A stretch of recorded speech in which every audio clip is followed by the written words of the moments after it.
Hello, this is Nick Andre welcoming you to this screencast. In this screencast, we will study the steps followed by email protocols to send and receive messages using Packet Tracer. This particular Packet Tracer activity was created in a previous semester and was designed to demonstrate how email services work. Please note the following. I have two LANs, the cat and mouse domain and the Acme domain, connected together through a single router. Each local area network has their own email, DNS, and web server. To begin this demonstration, I will send an email from Jerry's computer using a mail user agent to Tom's email account. To send an email using Jerry's MUA, I'm going to click on the computer labeled Jerry. I'll click on the desktop tab, and then I'll come down to Jerry's email application. The other word for an email application is MUA, the mail user agent. Click on that, and you can see that I have 0 messages in my inbox, and if I would like to send Tom an email, I'll click on Compose.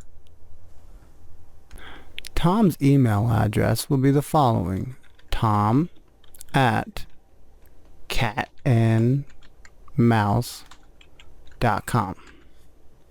Now Jerry always likes to get Tom's goat, so he's going to tease Jerry and say, "Catch me if you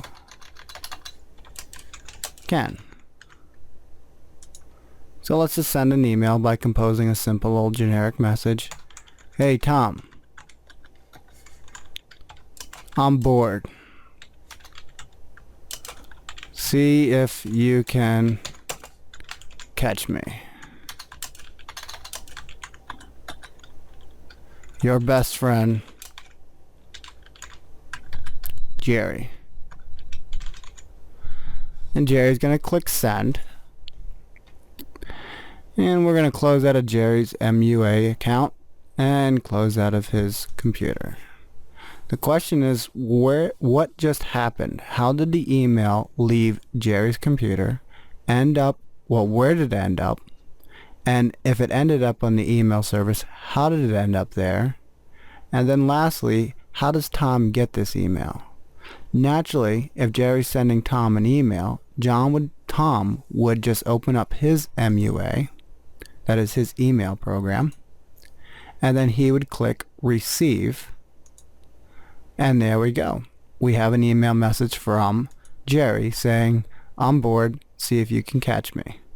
Let's close out of Tom's email and get back to why we're doing this and see if we can actually analyze the steps when it comes to emailing. To analyze using Packet Tracer, we're going to come back down to the lower right corner and once again click on the stopwatch. And I'm going to come over here and see what events I have turned on. Email consists of two main protocols, that's POP and SMTP. But I'm also going to need DNS because when I say it's tom@catandmouse.com, the catandmouse.com refers to a domain name. And as with anything going across the web, we need to resolve that domain name into an IP address. So I have revealed both the DNS and the email protocols. If you're not sure how to do that, just click on the edit filter buttons, remove any unnecessary check marks, and place the ones that are appropriate. SMTP for sending email, POP3 for receiving it, and last DNS to see the domain name be resolved. Give me a second so I can just move this into focus. So into reviewing this, Jerry sent Tom an email. Jerry's email should have went to the switch. From the switch should have went to their local email server. Now typically an email server isn't housed in a local area network but rather on your ISP side. But to keep things simple, I brought the email server into their domain so that everything plays nicely when we were looking at Packet Tracer. So Jerry sends an email, the email goes to the switch passes it to the email server. How does the switch know to go to the email server? That's because Jerry's computer, his MUA that is configured for that. So if I click on Jerry's email application and I click on his config mail, you will see Jerry's name, his email, his incoming server address, that's catandmouse.com, and his outgoing. Professionally, we might see mail.catandmouse.com or SMTP or POP, whatever your server is set up for. This is where you would typically add that information. And we see Jerry's username and password. I'm going to close out of this. That little configuration file has informed my web browser where to be sending or picking up mail from. Close out of that, and I'm going to close out a dialog box. I'm going to come here and click on my email, web, and DNS server. And as you can tell, when I click on the configuration tab, the address for my gateway is going to be 192.168.1.254. This is going to become important when emails have to come down to the other domain. That's the Acme domain. But let me click on email. This is the service that we're using. And I have email turned on, both sending and receiving. And I'm registered for the catandmouse.com domain. And my two email accounts that are available, my recipients, that is, for this email server, are Tom and Jerry. So let's close out of this and see this in action. The email process is first generated by a client. That client using an MUA, whether it's a web browser nowadays, an iPhone, will compose the message using SMTP, send the message to an email server. Now I know there's other protocols like IMAP out there, but in this example we're using SMTP, Simple Mail Transfer Protocol. SMTP will deliver the email to the email server. That email server will check its recipient list. If the recipient, the person who's supposed to be receiving the email, is on the email's recipient list, then using MTA, the mail transfer agent, the email server will deliver the message to the MDA, the mail delivery agent. And there it sits until Tom makes a request. You have to remember that clients initiate the conversations. Server responds or listens to a client's request.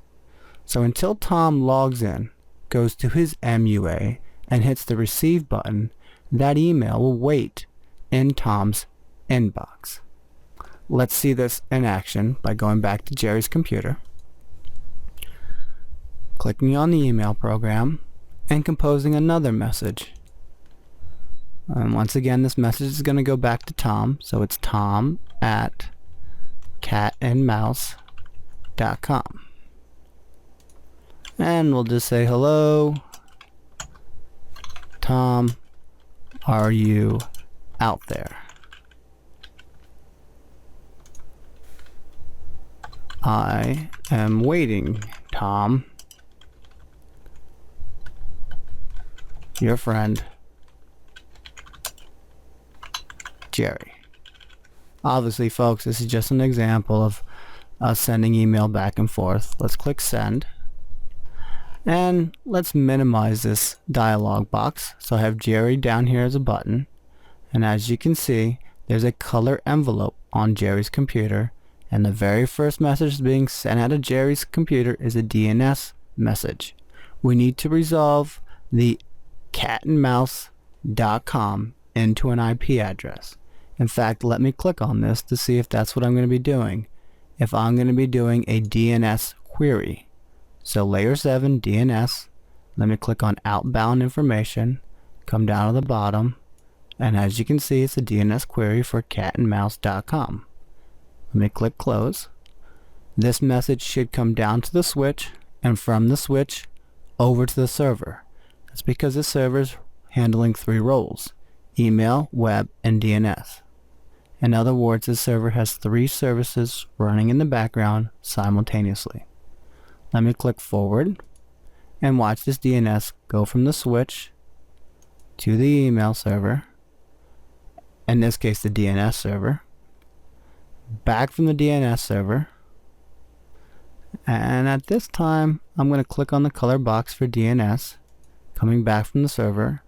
I'm going to click on the outbound PDU details to see if I have a DNS answer. So I scroll down and I see DNS answer catandmouse.com IP address of 192.168.1.1. That is this DNS server as well as the email server as well as my web server. So let me close out of this. I'm going to hit forward and see that the message go back to Jerry. Remember, this is not email yet. It's just DNS resolving the cat and mouse domain to an IP address. If I hit forward now, I should be seeing SMTP because Jerry is sending Tom an email. And like before, this message should go to the switch.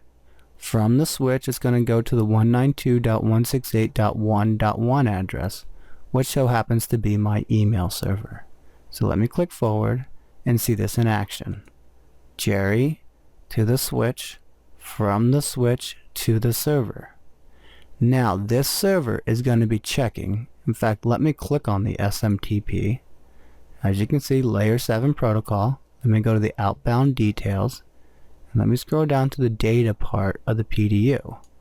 And they're not giving me too much detail. They're just saying, hey, this is some email, not allowed to read it. No big deal. I know at this point that this server has SMTP running. It's going to open up the message, look at who the message was sent to, and check to see if that person's name is there in the recipient list. If it is, it will use SMTP and forward it to the MDA that's on the same server because Tom is a recipient on the server. So by clicking forward, nothing should be moving right now. Now we see that this message is being sent back to the switch, and it's going to be sent back to Jerry as a confirmation, letting him know that he received his email, but it's not being sent any other way other than it being a confirmation. Clicking forward, and I see that nothing's happening. Remember, the email is being sent internally using the MTA to deliver it to the MDA. So when I click forward, it's letting me know that, hey, you reached the end of the simulation. Would you like to see the events or clear them? Well, I'm just going to see what we've done. So let me click View Previous Events. Jerry composed the email. Jerry sent the email. The email went to the server. The server looked at the recipient list, looked at where the email was tended to, found a match, and sent the email using MTA, the mail transfer agent, to the server's MDA, mail delivery agent. And that was it.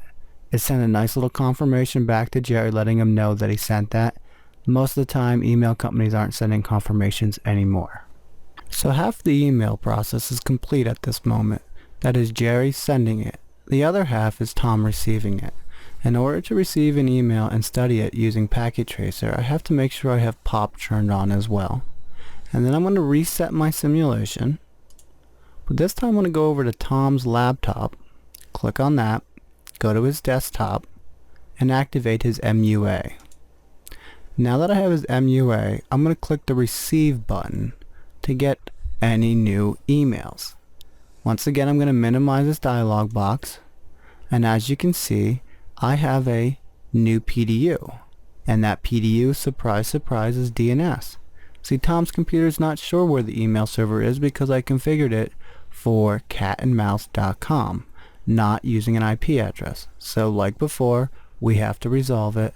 So Tom's going to be sending a DNS request. Do you see why DNS caching is important? If we can automatically look it up locally, I cut down the traffic on my network, hence improving my limited resources. Let me click forward. See it go to the switch, click forward, it'll go to the DNS server. Click forward, it's going to respond back. And just to show you, Tom's asking what is the IP address for cat and mouse, so I click on the DNS info button, come down to the bottom after clicking on the outbound PDU details, and I see a DNS answer. The question was, if I scroll up a little bit, what is the IP address for catandmouse.com? And the answer is, surprise surprise, 192.168.1.1. Let me close out of this. Let me click forward. Now it's back to Tom's laptop, and his MUA is happy because he has a real IP address to work with and not a domain name. So the next thing is going to be a POP request. Hey, is there any new email for me? So let me click forward, And as you can see, I have a new color envelope. It says POP3, and if I click on that and I click on the outbound details just to see what the POP data looks like, it should be like the SMTP, and that is, hey, something's going on here. It's not our focus in this course, so I'm just telling you there's email data. Let me close out of this and let me hit forward. Eventually it'll go to the switch if I hit forward again, and from the switch to the email server, and from the email server it will talk to the MDA, the delivery agent, and pass any new messages back to Tom using POP. So we see that emails coming in, goes to Tom's laptop by clicking forward again, and I should have a green check indicating that Tom has received messages. This should be it for my simulation. If I go to look at Tom's laptop by clicking on Tom's button, I will have a new email. Hello Tom, are you out there? And if I click and open it up, I'm waiting, just like we sent it from Tom's computer. So let me close out of this and close out of that and reset my simulation. So in this process we were talking about local email, Tom and Jerry communicating using their own email server. It started off with Jerry sending a message using SMTP. The email received it using MTA, sent it into the MDA, waiting there until Tom made a request to grab that email and load it into its MUA. In my next illustration, I'm going to show you what happens when Tom tries to buy something to catch Jerry in a trap. In order for Tom to make an order, he's going to email his friend, Mr. Birdie, being that he's an Acme representative, and Mr. Birdie is going to email back Tom telling him what he has for Jerry. To send an email using Tom's laptop, I'm going to click on it, open up his desktop, and use his MUA. Click on Compose, and this time we're going to send it to Birdie at acme.com. Oh, mouse troubles.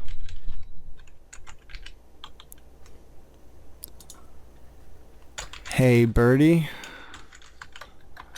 do you still have those mouse traps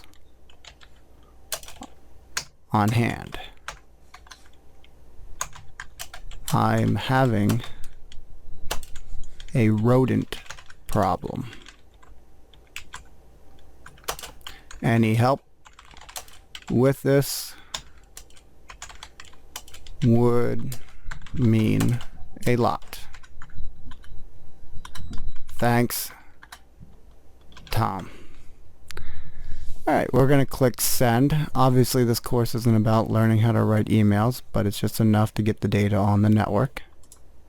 And we're going to minimize this, and surprise surprise, we're going to have a DNS request. Let's see what Tom's computer is asking to resolve. By clicking on the color square next to DNS under the info column, I'll get that new dialog box popping up. I'm going to click on outbound PDU details. Now I'm going to scroll down looking for the DNS query data, and once again we can see Tom looking for the cat and mouse domain. This shouldn't really happen in the real world because Tom has this entry cached, or at least he should. Apparently he doesn't, and the reason probably why he doesn't is because I reset the simulation. But truth be told, this should be going to a local cache entry and not tying up my network. Let's see what it does when we click the forward button. So let me click close and see where it goes from here. As expected, it's going to go to the DNS, tying up some network bandwidth. Fortunately it's local. Going to the DNS server to resolve cat and mouse. Why does Tom need that resolved? Because Tom needs to send it to his email server first before his email server can send it to Birdie's email server. So let me click forward so Tom can have that. Now there might be another DNS resolve, not at this particular leg, but rather at the email server.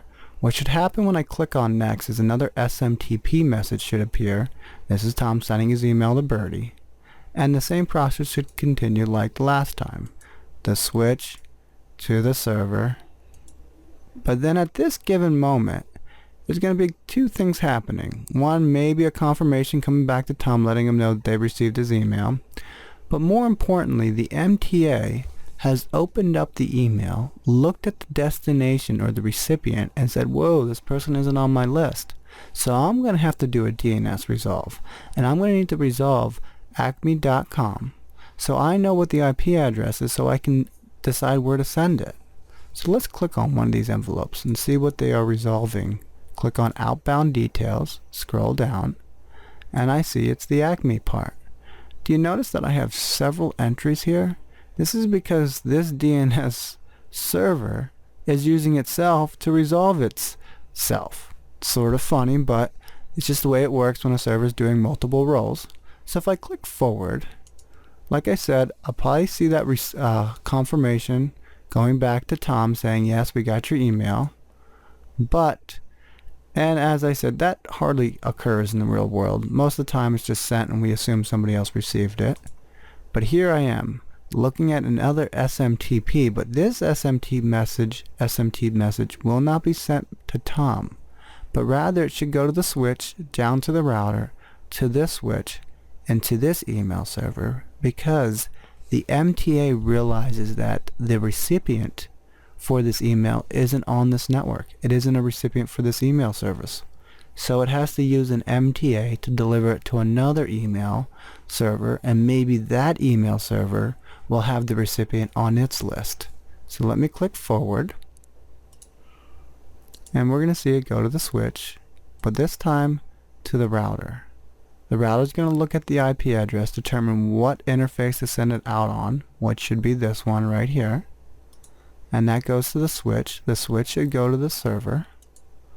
And like before, the server is going to be looking at the recipient address. It sees that it has Acme as an ending, so it needs to resolve that into an IP address. Ironically, it'll resolve it through itself and realize, hey, this is me. So that DNS is just probably going to stay locally and be resolved by itself. But regardless, there might be an SMTP message being sent to the router, to the other switch, switch 0, back to this email servers letting them know we did receive your message. But internally, this server down here is looking at the recipient list at this given moment, seeing if Birdie's one of the recipients, and deciding whether to pass it to the MDA or pass it to another MTA and deliver it to a server. Let's click forward. So we see this email going back to the switch. Click forward, should go up to the router. Click forward, go up to the switch, and once again back to the server as a confirmation, letting it know it received the email. And this should end our process. We have a green little check.